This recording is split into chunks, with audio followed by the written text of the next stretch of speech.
mulai dari bagian operating dulu ya. Kalau cash flow ada 3 aktivitas, operating, investing, dan financing. Kita coba dari operating dulu. Kalau indirect, operatingnya itu menggunakan rumus jadi. Direct juga demikian, tapi rumusnya beda. Startnya bukan dari net income. Kita ikuti aja rumusnya. Cash receive dari customer. Kita anggap, kita punya asumsi di perusahaan ini semua penjualan kita sudah terima uangnya. Terus kalau ada AR yang turun, ada piutang yang dilunasi pelanggan, berarti kita tambah banyak uang masuknya. Itu cara hafal rumusnya ya. Kalau mau cari sales revenue, kalau kita mau buat cash flow, kan kita sudah dibekali 2 laporan yang sebelumnya. Laba rugi income statement sama neraca, statement of financial position. Kalau mau cari sales di mana? Ini neraca, statement of financial position. Ini laba rugi, income statement. Kalau teman-teman mau cari sales, cari di mana? Cari di mana, Vel? Cio? Income statement. Income statement. Coba mention di sini berapa angkanya? 400.000. Oke. Ini kalau pilgan bisa jadi satu pertanyaan ya. Berapa cash receive from customer gitu. Terus kalau mau cari AR, kalau mau cari account receivable di neraca atau di laba rugi? Kalau mau cari AR, piutang. Di laba rugi juga harusnya. AR di neraca. Di neraca.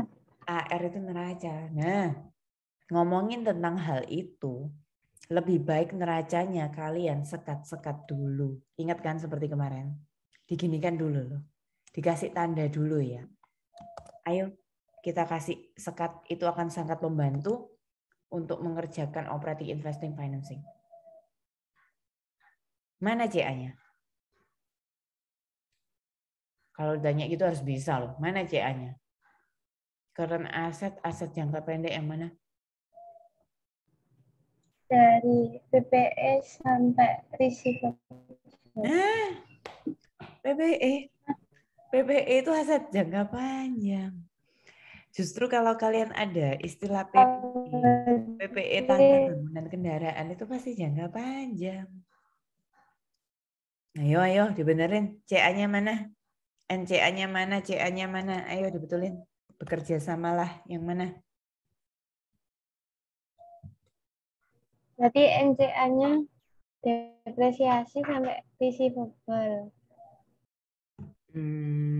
Karena asetnya depresiasi sampai receivable.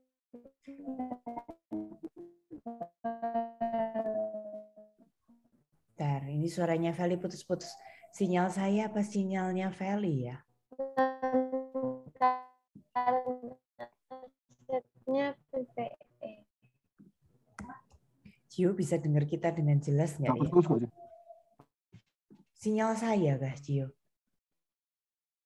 Atau Feli yang putus-putus? Halo? Ya, Iya, ya. C. Aku dah. Saya dah yang putus-putus.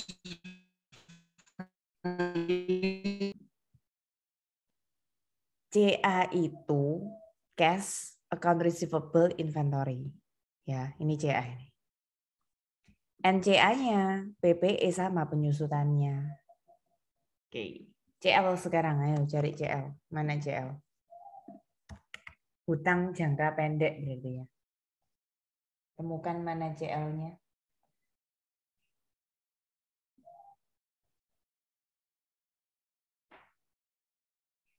Mana CL? Account payable sama income tax payable. Betul. Dua ya, account payable sama income tax payable. NCL, hutang jangka panjang berarti yang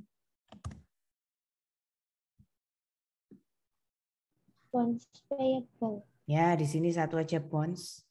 Berarti sisanya yang nggak masuk-masuk di mana-mana itu apa? Equity. Itu equity. Oke. Hafalin ya, kurang lebih akun yang keluar gitu-gitu aja. Nah, kalau cari AR harus inget sih, AR itu neraca aset jangka pendek. Yang kita butuhkan di sini adalah kenaikan atau penurunan saldonya. Hati-hati, dari tahun yang lebih jadul ke tahun yang lebih baru. Account receivable dari 34 jadi 21. Naik atau turun? Dari 34 jadi 21 berarti turun berapa? Turun berapa tuh? 12. 12. Rumus ini 13 tadi. kalau turun plus, ya wis, berarti turun 12 plus 12. Ada pertanyaan apa tadi, Val? 13 tadi. Sebentar. Oh iya, benar. 13, terima kasih. 13.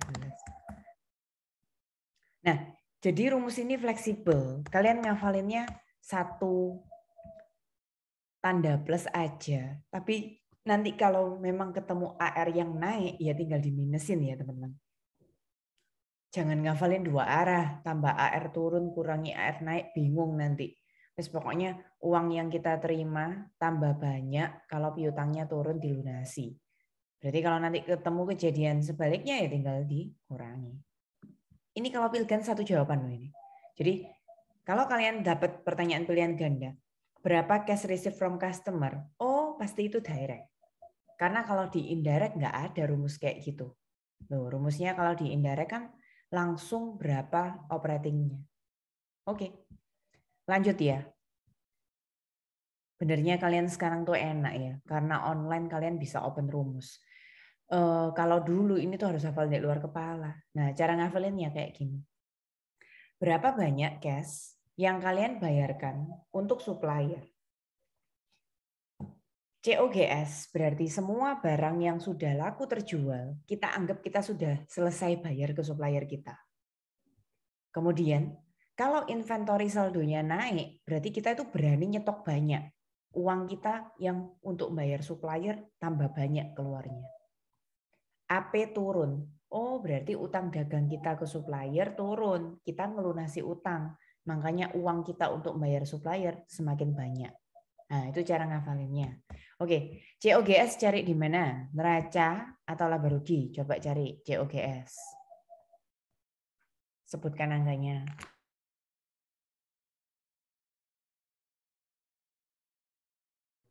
Laba rugi 280. Laba rugi 280.000. Kalau mau cari inventory?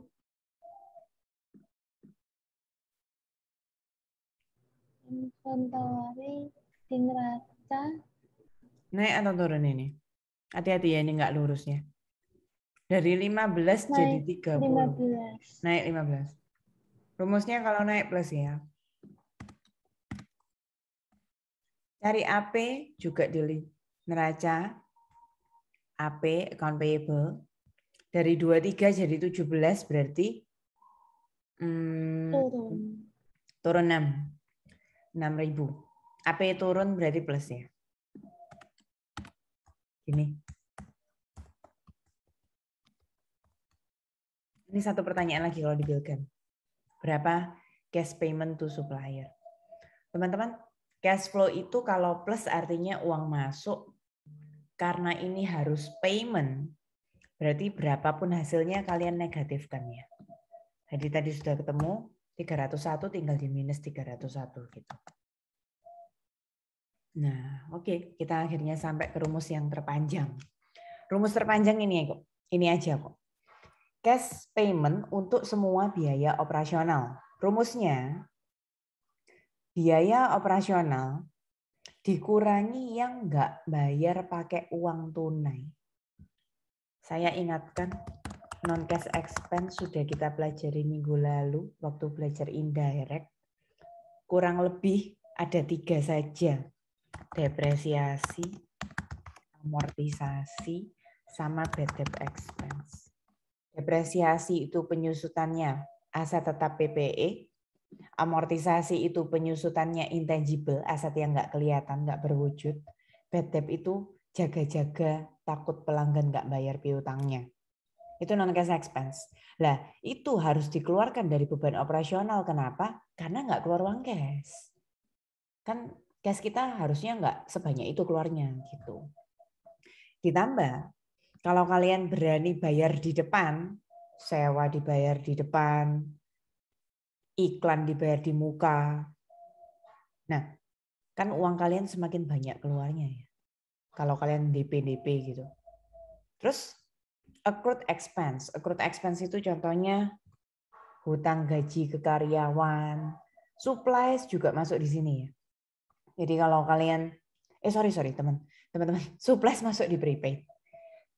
Salary payable masuk di sini. Jadi kalau misalnya kalian bayar gajinya karyawan, salary payable-nya turun, berarti uangnya kan semakin banyak ya buat bayar beban operasional. Menemukan operating expense, pokoknya kalau mau nyari revenue, expense, gain, loss, itu pasti di income statement. Ayo temukan, berapa operating expense?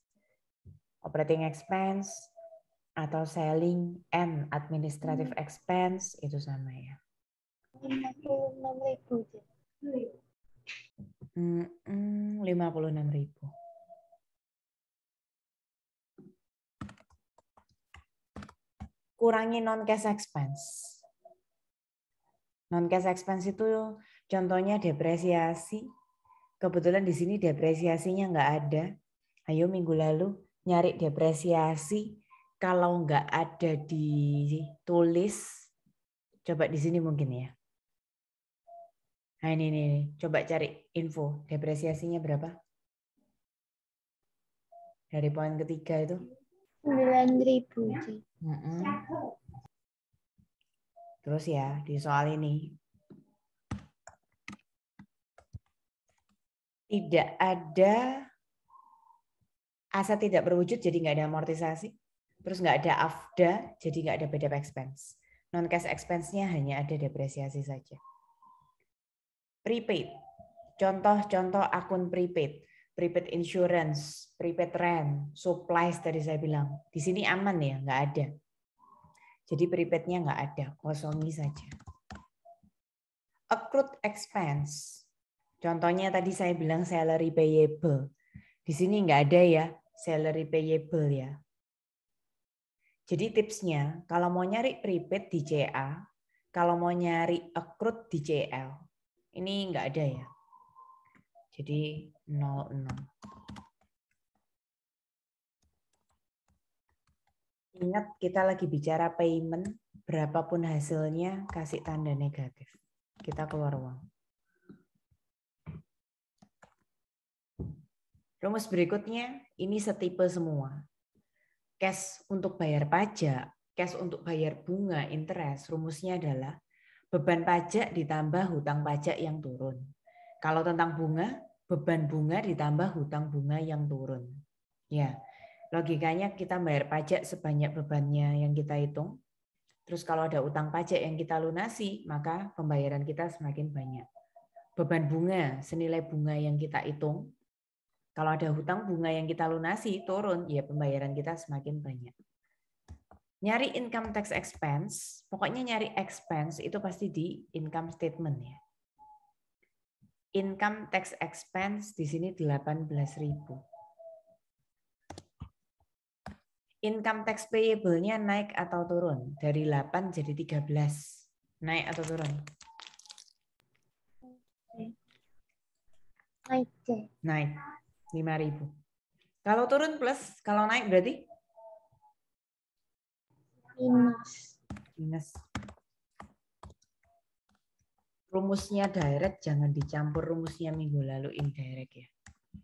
Ini cash payment, jadi berapapun minus hasilnya. Oke. Terakhir, interest expense. Nyari expense, revenue, gain, loss pasti di income statement. Interest expense-nya 4.000.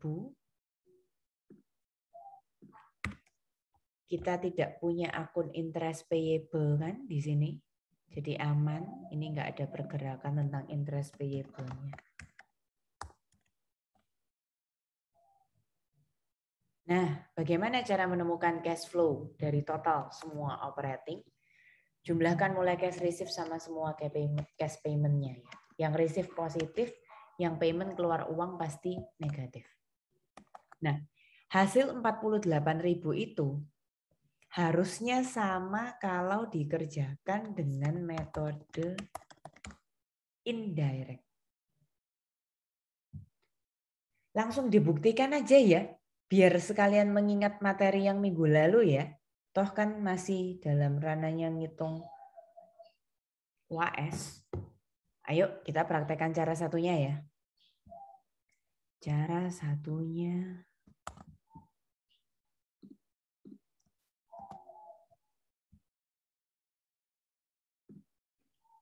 Oke, ini sudah dikasih tanda. Yep. Net income. Yo, lebih cepat lagi. Ini sudah pernah. Net income sebut-sebut di laba rugi ya kalau mau nyari net income. Berapa? 42.000. Depreciation expense tadi sudah berapa? Ada di poin ketiga tadi ya? 9.000. Oke, mau tanya. Ya, boleh. Apa tuh? Berarti yang depreciation expense sama yang akumulasi depresiasi PPE itu beda. Kenapa accumulated depreciation-nya dari 24 kok enggak nambah 9.000 gitu ya? Kenapa kok 24 jadi 20? Ingat, Fel, ada dua faktor kan yang bisa nambah mengurang. Penyusutannya 9.000. Berarti dia ada jualan PPE, Fel, nanti tahun ini. Gitu. Kalau nggak ada penjualan PPE, seperti soal yang minggu lalu itu sebentar. Ada, ini juga ada jualan equipment ini. Gitu, Vel. Jadi gimana ya? Ya memang itu sih soalnya cash flow susahnya di sana. Pokoknya kalau nggak ada penjualan PPE, satu-satunya unsur yang nambah akumulasi depresiasi hanya penyusutan. Tapi kalau ada penjualan PPE, memang nambahnya gara-gara depresiasi, tapi kurangnya gara-gara jualan PPE. Nah, nanti akan kita bahas di investing ya. Kan dilaporkannya PPE, NCA, investing. Ya, nanti lanjut ya, Vel. Ingatkan lagi tentang hal itu. Oke, C. Amortisasi nggak ada karena nggak ada intangible asset, patent, franchise, copyright, trademark itu nggak ada. Bad debt nggak ada karena nggak ada akun allowance for doubtful account, AFDA. Loss gain. Loss gain itu nyarinya mestinya di sini loh teman-teman.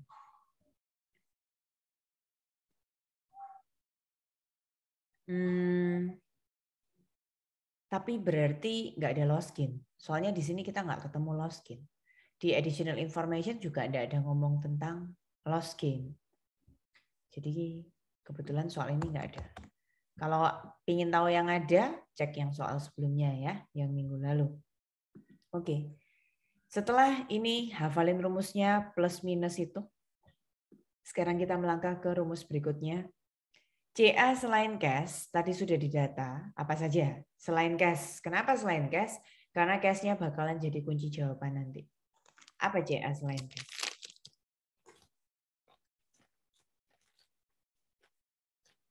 Ada dua ya.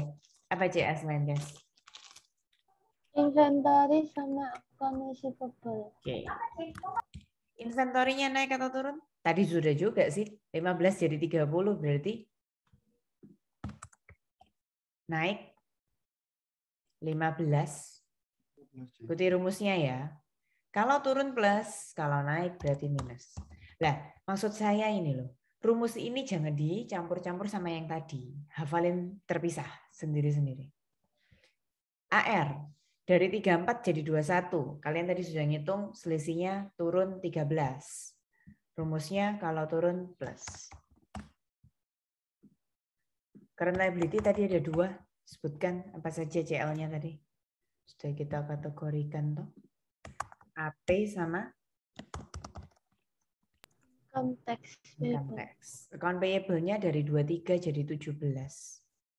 Turun. Nah, AP ini ngikut rumusnya CL. CL kalau turun berarti minus ya.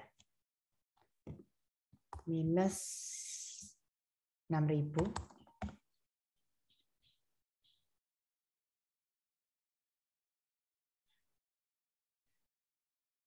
Nah, terus kemudian income tax payable-nya dari 8 jadi 13. Berarti naik ya, 5.000. Income tax payable-nya naik berarti kalau turun minus, kalau naik berarti plus. Ini kalian deg-degan. Ini harus ketemunya itu 48.